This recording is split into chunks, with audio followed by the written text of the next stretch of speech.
እነሆ በፊት የተከፈተን በር ሰጥቻለሁ፣ ማንም ሊዘጋው አይችልም። እንዴት? የዳዊትን ቁልፍ ሰጥሃለሁ። ለካ በተከፈተ በር መኖር ማለት በእግዚአብሔር ሕልውና ውስጥ መኖር ማለት ነው። የተከፈተ በር ማለት ማንም አንተ የዘጋውን አለው ጌታ ማንም አይከፍተውም። አንተ የከፈትከው ማንም አይዘጋውም። ስለማን ነው የሚናገረው? የዳዊት ቁልፍ ያለው። የዳዊት ቁልፍ ያለው ማን ነው? ሕልውናውን ያለው፣ ሕልውናውን የሚወድ በሕልውና ውስጥ የሚኖር ማለት ነው።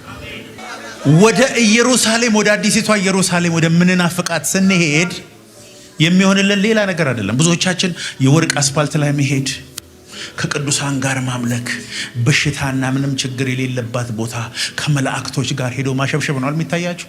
ምክንያቱ ግን ምን እንደሆነ ታውቃላችሁ? አዲሲቷ ኢየሩሳሌም ይላል በሯ ቀንና ሌሊት አይዘጋም ይላል።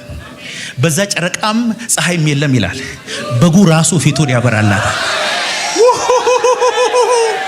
ለካ አዲሲቷ ኢየሩሳሌም የፊቱ ሙላት ብርሃን ስለሚበራ በዛ በሽታ የለም፣ በዛ መርገም የለም፣ በዛ ሞት ይሁን። ኢየሩሳሌም እስክትሄድ አትጠብቅም፣ ዛሬ ፊቱ ይበራልሃል። ስለዚህ ሐዋርያው ጳውሎስ መጣና እናንተ የእግዚአብሔር ቤተ መቅደስ እንደሆናችሁ አታውቁምን? የእግዚአብሔር ክብር ተሸካሚዎች እንደሆናችሁ አታውቁምን? ታቦቱ አንተ ውስጥ ነው አሁን ያለው። ደመናው ያለው አንቺ ውስጥ ነው ዛሬ። ግን ታዲያ ከዚህ በኋላ መገለጥ አለበታ። ሰለሞን መቅደሱን ሰርቶ በጨረሰ ጊዜ 120 ካህናት ቆሞ ማገልገል አቃታቸው ይላል። ሌላ ቦታ እንዲያው ግቢ ውስጥ መግባት አቃታቸው ይላል።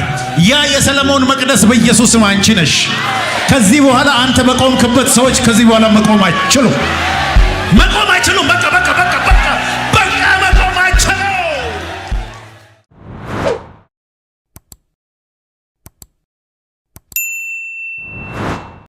የስብከቴ ርዕስ ፓኒም የሚል ነው። ፓኒም በሉ እስቲ። ፓኒም የሚለው ትርጉሙ አንደኛ የእግዚአብሔር ፊት ማለት ነው። ፓኒም ማለት እስቲ እግዚአብሔር ፊት በሉ። ሁለተኛ ትርጉሙ ደግሞ የእግዚአብሔር ሕልውና the presence of the Lord ማለትም ፓኒም ነው። በጣም የሚገርም እኮ ነው። ሌላ ትርጉሙ ደግሞ የእግዚአብሔር ክብር ማለት ነው። አሜን በሉ። ዛሬ እግዚአብሔር ፊቱን ለአንድ ሰው ያበራለት። እግዚአብሔር የሚሰጥህ የመጨረሻው ስጦታ ፓኒም ነው። ለሙሴ እንደዚህ ያለው እግዚአብሔር ዘጸአት 33:14 ላይ ከፊትህ ሄዳለሁ፣ ነገሮች ሁሉ እንዲሳኩ አደርጋለሁ። የእንግሊዘኛው my presence will go before you። ኦሪጂናል የሂብሩ መጽሐፍ ምን ይላል? my ፓኒም፣ የኔ ፊት፣ የኔ ሕልውና፣ የኔ መገኘት፣ የኔ ክብር ካንተ ጋር ይሄዳል። ነገሮች ሁሉ ይከናወኑልሃል። ዛሬ እግዚአብሔር ለአንድ ሰው መልእክት ሰጥቶኝ መጥቻለሁ። የእግዚአብሔር ሕልውናው ፊቱ የሚያበራለት አንድ ሰው አለ። የእድሜ ዘመን ሁሉ ጥያቄ የሚመለሰው የእግዚአብሔር ፊት አንተ ላይ ሲበራ ነው። ስለዚህ ዛሬ የምንማረው ስለ እግዚአብሔር ሕልውና፣ ስለ ክብሩ፣ ስለ ደመናው፣ ስለ ፓኒሙ ነው የምናወራው።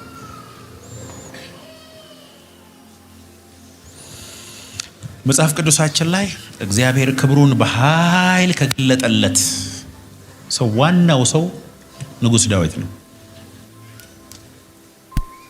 እንደ ዳዊት የምወደው ሰው የለም።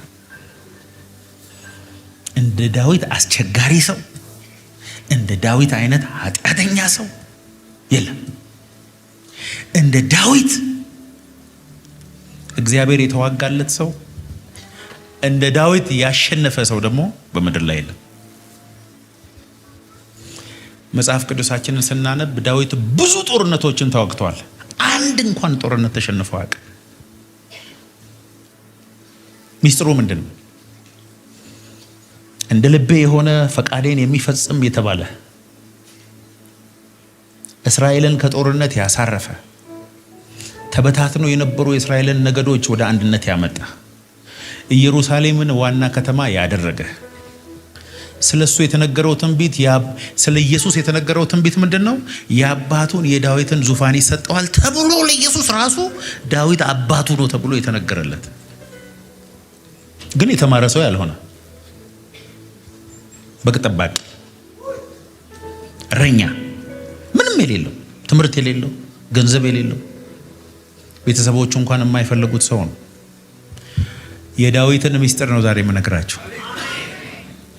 ይኸውላችሁ በአዲስ ኪዳን ዮሐንስ ራእይ ምዕራፍ 3 ላይ እግዚአብሔር ለአዲስ ኪዳን ቤተክርስቲያን ቃል የገባው ምን እንደሆነ ልንገራችሁ። የዳዊት ቁልፍ ሰጠዋለሁ በጌታ በኢየሱስም። የዳዊትን ቁልፍ ምን አደርገዋለሁ? እሰጠዋለሁ። በፊት የተከፈተን በር ሰጥቻለሁ የሚለው ቃል ስለ ዳዊት ቁልፍ ነው የሚያወራው። በፊት ምንም አይነት የተዘጋ በር አይኖርም። የዳዊትን ቁልፍ እሰጣለሁ ለሆነ ሰው ዛሬ እግዚአብሔር የዳዊትን ቁልፍ እጅ ላይ ቁልፍ የዳዊትን ቁልፍ ልንገራችሁ።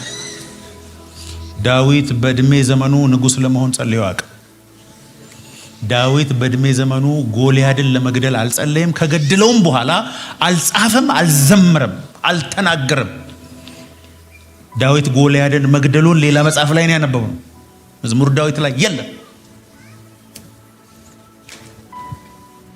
እና ምን ነው ዳዊት ልዩ ሰው ሆነ? የዳዊት ሚስጥር ልንገራችሁ። ፓኒም ነው። አሜን። የእግዚአብሔር ህልውና ነው። አሜን አሜን። የዳዊት ረሃቡ፣ የዳዊት ጥማቱ፣ የዳዊት መዝሙሩ፣ የዳዊት ድሉ፣ የዳዊት ማሸነፉ ሚስጥር የእግዚአብሔር ህልውና ነው። መዝሙረ ዳዊት 27 ቁጥር 4 ላይ እግዚአብሔርን አንዲት ነገር ለመንኩት እሷንም ብቻ ሻለው ያለው ቃሉ ቃል በቃል የተጻፈው ፓኒም ነው የሚለው። One thing I have asked for the Lord that I may dwell in his presence. የእግዚአብሔር ህልውና ውስጥ ለዘላለም እኖር ዘንድ የእግዚአብሔር የሚገኝበት ፊቱ የሚበራበት ህልውናው ያለበት ቦታ ብቻ መኖር ነው ፍላጎቴና ጥያቄ፣ ጸሎቴ አንድ ነገር ነው አለ ዳዊት። እግዚአብሔርን አንድ ነገር ብቻ ነው የጠየቅኩት አለ ዳዊት። እንኳን ንጉሥ ተራ ሰው ራሱ ብዙ ጥያቄ ያለው። ከአንዲት ነገር ብቻ ከእግዚአብሔር የምፈልገው ነገር የለም። ከአንዲት ጥያቄ ብቻ እግዚአብሔርን የጠየቅኩት ነገር የለም። ጥያቄም፣ ልመናዬም፣ ህልሜም፣ ቅዠቴም፣ ናፍቆቴም የእግዚአብሔርን ክብር፣ የእግዚአብሔርን ፓኒም፣ የእግዚአብሔርን ህልውና፣ የእግዚአብሔርን ኃይል ነው አለ። ይሄንን መልእክት እግዚአብሔር ዛሬ ሲሰጠኝ በሆነ ሰው ላይ ሊገልጥ ስለፈለገ። እሺ መዝሙር 27:4 ምንድን ነው የሚለው? እግዚአብሔርን አንዲት ነገር ለመንኩት እሷንም እሻለሁ በህይወት የዘመን ሁሉ በእግዚአብሔር ቤት ነው የሚለው አማርኛ። ስለ ቤት አይደለም፣ ስለ ህንጻ አይደለም የሚያወራው፣ ስለ ቸርች አይደለም የሚያወራው፣ ስለ ፕሬዘንስ ነው የሚያወራው። I may dwell in the presence, in the panim. ማርታና ማርያም የሚባሉ እህትማማቾች ነበሩ። በኃጢአተኝነትና በብዙ ነገር ማርያም ትበልጣለች። ኢየሱስ ማን እንደሆነ ከገባት በኋላ ግን ከእግሩ ስር አጠፋ። ፊቱን ከማየት አታቋርጥም። እግሩ ስር ቁጭ ብላ ከሱ ፕሬዘንስ መለየት አትፈልግም። አሜን የሚል አንድ ሰው አለ። ማርታ ግን ለኢየሱስ ትለፋለች፣ ምግብ ታበስላለች። ስለሱ የማታደርግለት ነገር የለም። እንዲያውም ማርያምን ከሰሰቻት። ጌታ ሆይ እቺ እህቴ፣ እቺ ታናሼ አንተ መተህ ስራ እንኳን አታግዘኝም፣ ዝም ብላ እግር ስር ትቀመጣለች። ጌታ ኢየሱስ ምንድን ነው ያለው? ማርታ ማርታ ማርታ 3 ጊዜ። አንቺ ስለ ብዙ ነገር ትጨነቂያለሽ፣ ስለ ብዙ ነገር ትታወቂያለሽ። የሚያስፈልገው ግን አንድ ነገር ብቻ ነው። እሱን ደግሞ ማርያም መርጠዋለች። ቀጥሎ ያለው ቃል ነው በጣም የሚገርመኝ። ይሄም ደግሞ ለዘላለም ከሷ አይወሰድባትም። ዛሬ የሆነ ሰው ወደ ፓኒም ዘሎ ይገባል። ወደ ኢየሩሳሌም፣ ወደ አዲሲቷ ኢየሩሳሌም ወደ ምንናፍቃት ስንሄድ የሚሆንልን ሌላ ነገር አይደለም። ብዙዎቻችን የወርቅ አስፋልት ላይ መሄድ፣ ከቅዱሳን ጋር ማምለክ፣ በሽታና ምንም ችግር የሌለባት ቦታ ከመላእክቶች ጋር ሄዶ ማሸብሸብ ነው የሚታያችሁ። ምክንያቱ ግን ምን እንደሆነ ታውቃላችሁ? አዲሲቷ ኢየሩሳሌም ይላል በሯ ቀንና ሌሊት አይዘጋም ይላል። በዛ ጨረቃም ፀሐይም የለም ይላል። በጉ ራሱ ፊቱን ያበራላታል። ለካ አዲሲቷ ኢየሩሳሌም የፊቱ ሙላት ብርሃን ስለሚበራ በዛ በሽታ የለም፣ በዛ መርገም የለም፣ በዛ ሞት ይኸውልህ ኢየሩሳሌም እስክትሄድ አትጠብቅም። ዛሬ ፊቱ ይበራልሃል። የሚያስፈልግህ የእግዚአብሔር የፊቱ ብርሃን ነው። እግዚአብሔር ፈገግ ሲልልህ ሰማይና ምድር፣ ጨረቋቃና ከዋክብት፣ ባለስልጣናት፣ ሰዎች እንዲያው ወንዙ፣ ተራራው ሁሉ ነገር ላንተ ይሰራልሃል። የእግዚአብሔርን ህልውና ከምንም ነገር በላይ ስትፈልግ ሁሉ ነገር ላንተ ይሰራልሃል። ሻራባጋታላባ ራማጋታላባ ነው ወሮበገተለበናናማ ከፊትህ ሄዳለሁ፣ ከፊትህ ሄዳለሁ። ተራሮችን ደልዳላ ሜዳ አደርጋለሁ። ጠላቶችን እንዲገዙላ አደርጋለሁ። ፓኒሜን ባንተ ላይ አበራለሁ። ህልውናዬ ባንተ ላይ ይሆናል። ብርሃኔ ባንተ ላይ ይበራል። እግዚአብሔር ማን ህልውናውን እንደሚፈልግ ያውቃል። እግዚአብሔር ማን እሱን ፈልጎ እንደመጣ ያውቃል። እግዚአብሔር ማን እንደሚጠማው ያውቃል። እና የዳዊት ጸሎት ምን ነበረ? እንጨትና ውሃ በሌለበት ምድረ በዳ አቤቱ ነፍሴ አንተን ተጠማች፣ ስጋዬ አንተን አለች። ዋላ ወደ ውሃ ምንጭ እንደሚናፍቅ ናፈቀኝ ጌታ ሆይ፣ ህልውናን ፈለግ። እግዚአብሔር እንደዚህ ያለ ይሄ እረኛ ከዛሬ ጀምሮ እረኛ ሆኖ አይቀጥልም። ህልውናዬን የተራበና የፈለገ ነው። ከዛሬ ጀምሮ ንጉስ ብየዋለሁ። ንጉሱ እኮ ያላችሁ ስልጣን ላይ ያለ ነው። ዳዊትን እግዚአብሔር ንጉስ ነው ያለው። ዳዊት ለንግስና ሳይሆን ለመገኘቱ ነው የጸለየው። እሺ መዝሙር 42 1 እና 2 እናንብበው። ድምጻችንን ከፍ አድርገን ዋላ ወደ ውሃ ምንጭ እንደሚናፍቅ አቤቱ እንዲሁ ነፍሴ ወደ አንተ ትናፍቃለች። ቁጥር 2 ነፍሴ ሕያው አምላክን ተጠማች፣ መቼ ደርሳለሁ? የአምላክንስ ፊት መቼ አያለሁ? ፓኒሙን መቼ አያለሁ? እሱ ያለበት ውስጥ መቼ ገባለሁ? ፊቱን መቼ አያለሁ?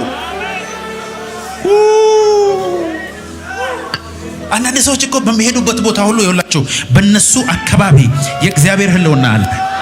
ይኸውላችሁ ተሸክሞት ነው የሚሄዱት። ፓኒሙን እያበሩ ነው የሚሄዱት። በሄዱበት ቦታ ሁሉ ድል ነው በህይወታቸው። በነገር ሁሉ የሚሳካላቸው ሰዎች የእግዚአብሔር ህልውና ይሄንን ያደርጋል። የዳዊት ቁልፍ ዳዊት በህይወቱ ዘመን በእጁ ቁልፍ ይዞ አያውቅም።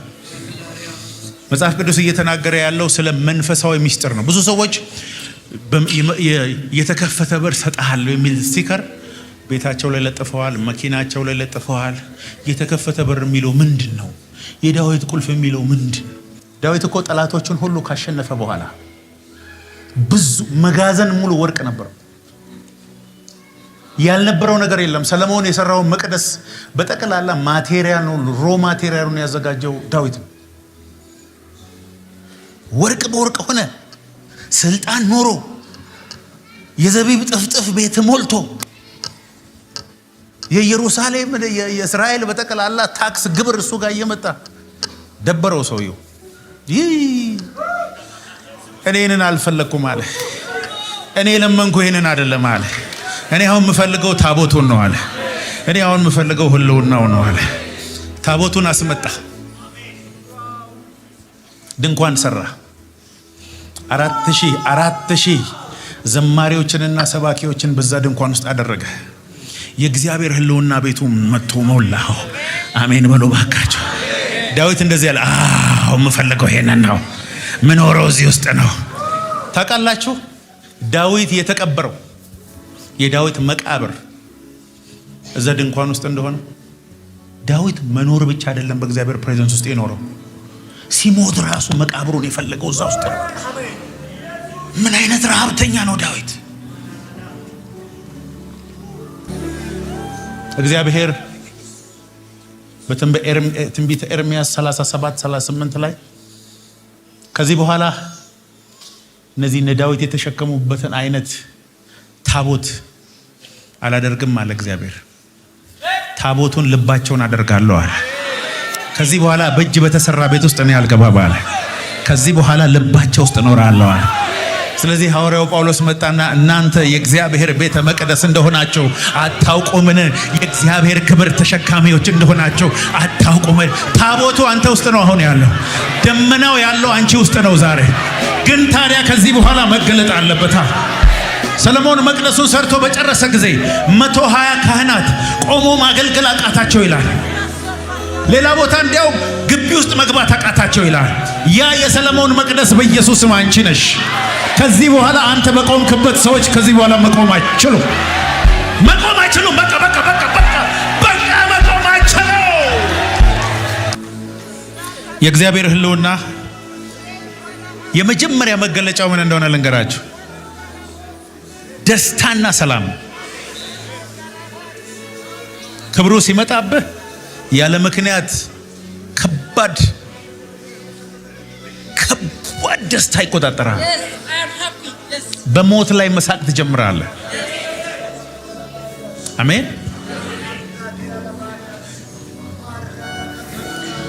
መዝሙር 16:11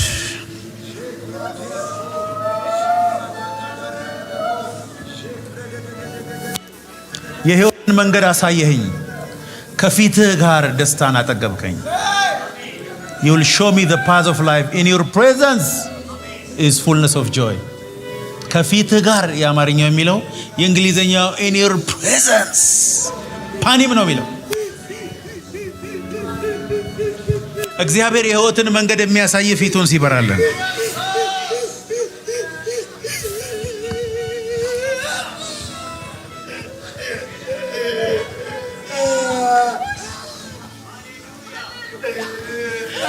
የሕይወትን መንገድ አሳየኸኝ፣ ከፊትህ ጋር ደስታን አጠገብከኝ።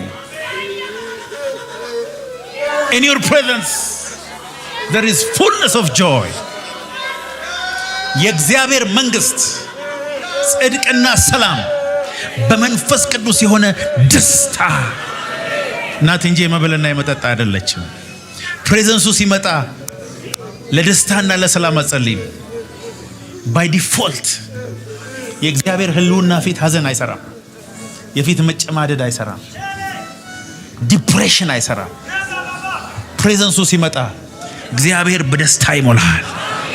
ይሄ ዝም ብሎ ገንዘብ ስታገኝ ስለምትደሰተው ስለ ፕሌዠር አይደለም የሚያወራው። የሆነ ነገር ሲሆንልህ ስለ ሃፒነስ አይደለም የሚያወራው። ጆይ፣ በመንፈስ ቅዱስ የሆነ ጆይ ይቆጣጠራል።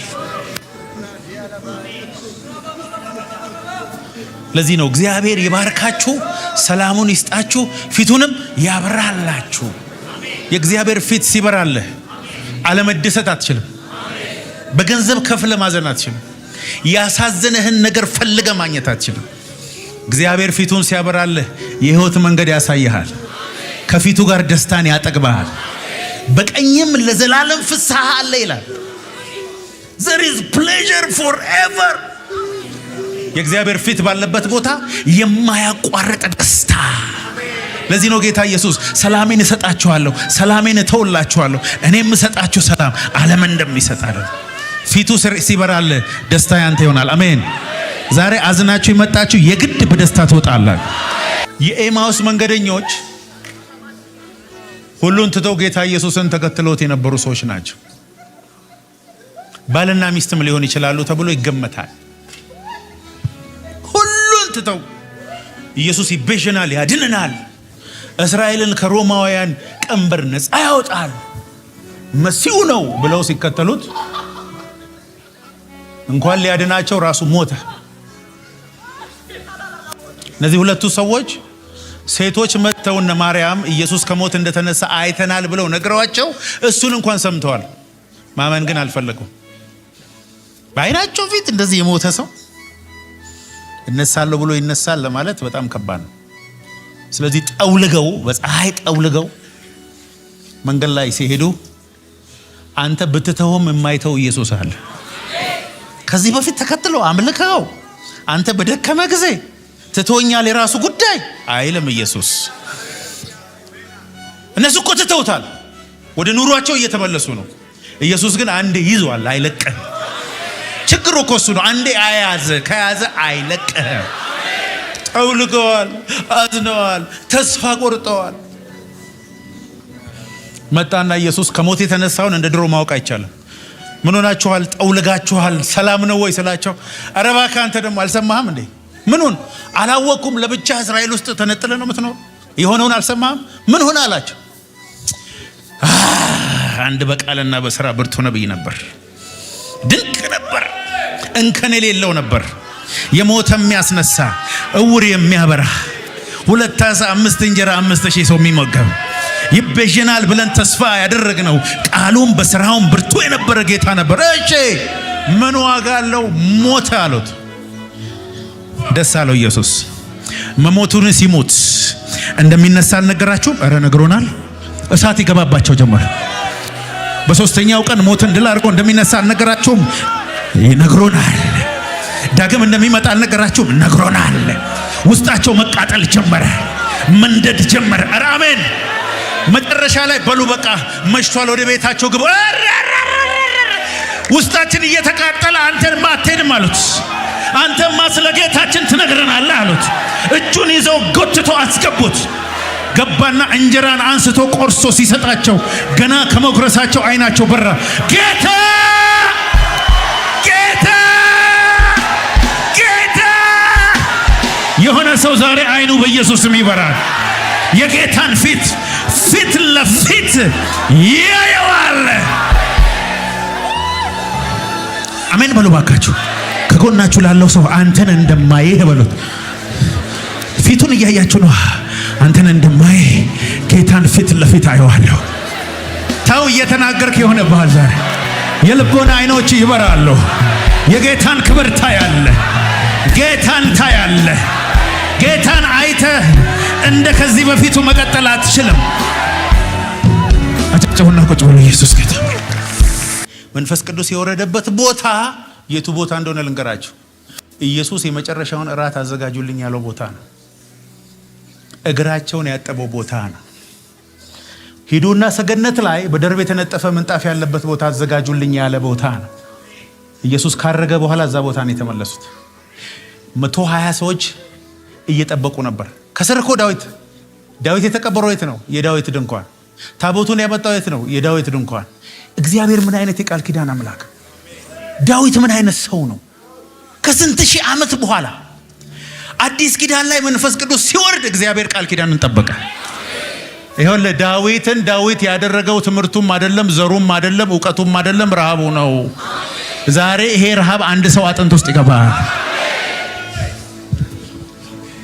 ዳዊት ምን አይነት ሰው ነው? ዳዊት ምን አይነት ሰው ነው? ምን አይነት ረሃብተኛ ነው? እንዴት ነው እግዚአብሔርን አቴንሽን እንዲህ ሊያገኝ የቻለው? ምን ነው ዳዊት የተለየ ሰው ነው እንዴ? ዳዊት እኮ ኢትዮጵያዊ ቢሆን ኖሮ በስቅላት ነው የሚገደለው። ስጋው ነበር የሚዘለዘለው። የሰው ሚስት ደፍሮ ባሉን ያስገደለ ሰው ነው። በኃጢአት ከሆነ በኃጢአት ሰርቶ እንደሚፈረድበት ሲያገን እግዚአብሔር ሆይ አንድ ነገር ጠይቀሃለሁ፣ ይሄ በደሌ ቅጣት ይገባኛል፣ በፊትህ በድያለሁ፣ ግን ስትቀጣኝ በአንድ ነገር እንዳትቀጣኝ፣ ቅዱሱን መንፈስ ከኔ ላይ አትውሰድ። የፈለከውን አድርገህ ግን ቅጣኝ፣ ቅጣትህ ግን መገኘትን ከኔ በመውሰድ አይሆን። እሱ ከተወሰደብኝ ሞታለሁ፣ እሱ ከሌለኝ እጠፋለሁ፣ እሱ ከሌለኝ ባዶዬን እቀራለሁ፣ እሱ ካለኝ ግን እየቀጣኸኝ እነሳለሁ። ከእግዚአብሔር ሕልውና ጋር ቀልዶ የማያውቅ ሰው ማለት ዳዊት። ዛሬ እግዚአብሔር ደመናውን እንደ ሽልማት እኔንና አንድን ሰው ይሸልመናል። አሜን አሜን በሉ ባካች። ለካ የእግዚአብሔር ሕልውና ፊቱ ነው። እስቲ እግዚአብሔር ሕልውና ፊቱ ነው በሉ። በብሉይ ኪዳን ጄዛቤል ከኤልያስ ጋር ከባድ ጦርነት ውስጥ ገባች። ከራሱ ከኤልያስ ጋር አይደለም ጥሏ፣ ላዩ ላይ ካለው ቅባት ጋር ነው ጥሎ። አሜን አትሉም እንዴ? ከዛ እንደዚህ ያለች አንገትህን እቆርጠዋለሁ ብላ ተማማለች። ቁጣው ከአፏ ውስጥ የወጣው ቁጣ አንገቱን እንደሚቆርጥ ያውቃል ኤልያስ ከሰማይ እሳት ያወረደ ሰው ነው። አንዲት የሆነች ቀጫጫ ሴትዮ እንዲህ ስትወረወር ከፎቅ ላይ ብጭቅጭቅ ብላ የምትሞቷን አይደለም የፈራው፣ በሷ ላይ የመጣው የመናፍስት አሰራር ስለሚያውቅ ሰውየው ሸሸ፣ አመለጠ። መንገድ ላይ ሞታለሁ፣ ግደለኝ፣ ውሰደኝ፣ በቃኝ እስኪል ድረስ መልአክ መጣና ተኝቶ ባለበት ጎኑን መታው። ተነስ! ብድግ ብሎ ሲነሳ ውሃና እንጀራ ሰጠው። 40 ቀን ሄደ በዛ እንጀራ። ዛሬ የሆነ ሰው አለ 40 ቀንና ሌሊት የሚያስኬድ። ከዛ በኋላ በሰረገላ ሄደ። የሚገርማችሁ ግን ጀዛቤል የምትባሏ ትሙት እንጂ መንፈሱ አልሞተም። ኤልያስ ይሄድ እንጂ ቅባቱ አልሄድም። የመጨረሻው ብሉይ ኪዳን ነቢይ መጥምቁ ዮሐንስ መጣ። ከዛ ጌታ ኢየሱስ ኤልያስ ይመጣል ሲሉት እንዴ አው መጥቷል እኮ ይሄ መጥምቁ ዮሐንስ ማለት ኤልያስ ነው አላቸው። ነው እንዴ? አዎ ለካ በቅባት ነው የሚመጣው። ከዛ ጀዛቤል መጣች። አሁን እንደገና ንጉሱ ፊት ልጇ ስትደንስ ንጉሱ የመንግስት እኩሌታ እንኳን ቢሆን አደርግልኝ ምን ላድርግ ሲል አገኘች። አያችሁ አሁን የኤልያስን የመጥምቁ ዮሐንስን ጭንቅላት አስቆረጠችው ማለት። አሁን ይወላችሁ ጀዛቤል ራሷ ከስንት ሺህ ዓመት በኋላ የገባችውን ቃል ኪዳን አንገት ቆርጣ አሳየች። እግዚአብሔር ደግሞ እንደዚህ ያለ በመጨረሻው ዘመን ስጋ በለበሰ ሁሉ ላይ ከመንፈሴ አፈሳለሁ። እቺን ጀዛቤል ከምድር ላይ የሚጠርጉ ተጠብቶ ይነሳል። አሁን ይሄ ዘመን የእግዚአብሔር ቅባት በኃይል የሚነሳበት ዘመን። ያ ሰው እኔ ነኝ ያለ ብቻ ጮሆ አሜን ይላል። እግዚአብሔር የናዝሬቱ ኢየሱስን በመንፈስ ቅዱስና በኃይል እሱም መልካም እያደረገ ድንቅ እያደረገ ታምራት እያደረገ በአጋንንት ስርዓት የታሰሩትን እየፈታ ዞረ። እሱ ላይ ብቻ ቀረ እንዴ? ሐዋርያው ጴጥሮስ ደግሞ ጥላው መፈወስ ጀመረ። የበጉ ሐዋርያት የሚባሉ አሉ 12ቱ።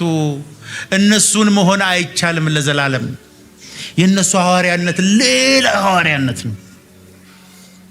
እንደ ጴጥሮስ እንደ ዮሐንስ እንደ ምናምን ሆናለሁ ብለ እንዳትሞክረው፣ አትሆንም። እዚህ ምድር ላይ አሁን እንደ ማርያም መሆን የሚችል ሰው አለ? አይቻልም። አንድ ሰው ናት በቃ። እሷ እንደኛው ናት፣ እሷም ሴት ናት ምናምን አይደለችም ጭራሽ። እግዚአብሔር ሰው ሆኖ ወደዚህ ምድር እንዲመጣ የተጠቀመባት ብቸኛ ሴት ናት።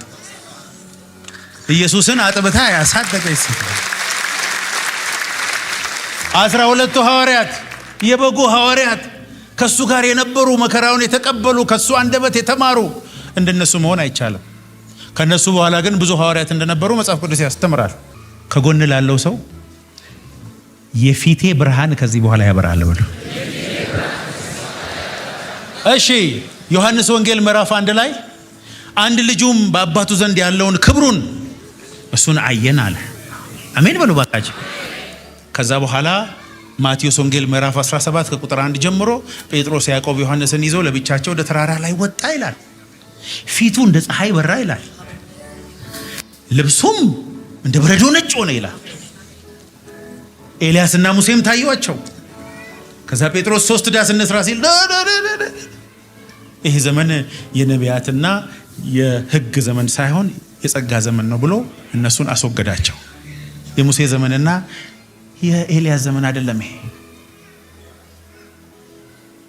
ሐዋርያው ጳውሎስ ደግሞ ምን አለ? እኛም ሁላችን በመጋረጃ በማይከደን ፊት የጌታን ክብር እንደ መስታወት እያብለጨለጭን መንፈስ ከሚሆን ጌታ እንደሚደረግ ያ በተራራ ላይ የበራውን መልክ እስክንመስል ድረስ ከክብር ወደ ክብር ምን እናደርጋለን? እንለወጣለን። አዳም ያንን ፍሬ በበላ ጊዜ የእግዚአብሔር ቃል ምንድን ነው የሚለው? ከእግዚአብሔር ፊት ፓኒም ነው የሚለው እንግሊዝኛው፣ ሸሸ ይላል። ለካ አዳም የወጣው ከፓኒም ነው፣ ከአትክልት ቦታ አይደለም። አዳምም ከእግዚአብሔር ፓኒም ሸሸ ይላል። ከልውናው እሱ ከሚገኝበት ሸሸ ይላል። ከዛ እግዚአብሔር አዳም ወዴት ነህ አለ። መኖሪያ እዚህ ነው እኮ። የት ነህ? ፕሬዘንስ ውስጥ ነው። ለዚህ ነው ሰው ሁሉ ኃጢአትን ሰርቷል፣ የእግዚአብሔር ክብር ግሎሪ ፕሬዘንሱ ጎሏቸዋል ነው። ኢየሱስ ደግሞ ዓለም ሳይፈጠር በአንተ ፊት በነበረኝ ክብር አክብረኝ፣ ዓለም እኔን በወደድክበት እነሱንም እንደወደዳቸው ያውቅ ዘንድ በአንተ ዘንድ የነበረኝን ክብሬን ደግሞ እኔ ሰጥቻቸዋለሁ። አንተ በእኔ እኔ በአንተ እነሱ በእኛ በአንድ ፍጹማን ይሆኑ ዘንድ ይህንን ክብሬን ሰጥቻቸዋለሁ። ሁለተኛ ቆሮንቶስ 4:6 በክርስቶስ ፊት እግዚአብሔር የክብሩን እውቀት ብርሃን ይሰጥ ዘንድ በልባችን የበራ በጨለማ ደግሞ ብርሃን ይሁን ያለው እግዚአብሔር ነው ይላል። ክርስቶስ ራሱ ከሞት የተነሳው ይላል በእግዚአብሔር አብ ክብር ነው ይላል። በፓኒም ነው ከሞት የተነሳው። የሞተውም እንደዛ ነው፣ የተነሳውም እንደዛ ነው፣ የኖረውም እንደዛ ነው፣ የተቀበረውም እንደዛ ነው። ስለዚህ ከእግዚአብሔር ፊት ከእግዚአብሔር ፕሬዘንስ ከእግዚአብሔር ግሎሪ ውጪ መኖር ለጠላት ያጋልጠናል። ኢሌጋል ነው። መኖሪያ የዘላለም አምላክ ነው የሚለው መዝሙር ብቻ መሆን የለበትም። መገኘት ውስጥ ኖር። ግሎሪ እስኪሰማ ድረስ ከቤት አትውጣ። ካልተሰማ እየዘመርክ ልሳን እየተናገርክ አምጣው፣ ይሰማ። እየጨመረ ይሄድ፣ እየበራ ይሄድ። This is the secret of David, the mystery.